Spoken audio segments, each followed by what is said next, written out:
अस्सलाम वालेकुम दोस्तों। हम जानते हैं कि आलमी जंग एक हकीकत बनती जा रही है और दुनिया एक बड़ी जंगी बहरान के जद में आ रही है,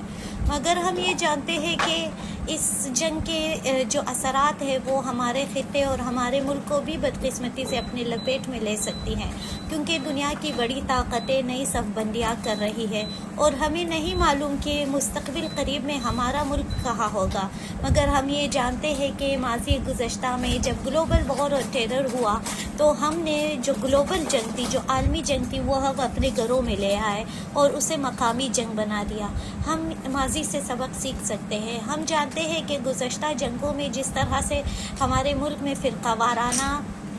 तासुब और फिर एक्सट्रीमिज़म को परवान चढ़ाई गई या चढ़ ही गई, उस सूरत हाल में हमने देखा कि आम लोग जो है आलमी ताकतों के फ़ैसलों के ज़द में आकर अपनी जान गंवा बैठे। मगर हम तारीख़ को अगर बदल नहीं सकते, मगर उसको दोहराने से ज़रूर रोक सकते हैं। हम शायद इस जंग को भी ना रोक सके जो मशरिक़ वस्ता में फैल रही हैं, मगर हम अपने घर को महफूज कर सकते हैं, अपने दिलों को महफूज कर सकते हैं और अपने जो इर्द गिर्द के लोग हैं उनको इससे महफूज कर सकते हैं। हम शायद जंग को में नहीं जाना चाहते, ना हम उस जंग का हिस्सा बनना चाहते हैं, और हम ये तब कर सकते हैं अगर हम सोशल मीडिया पर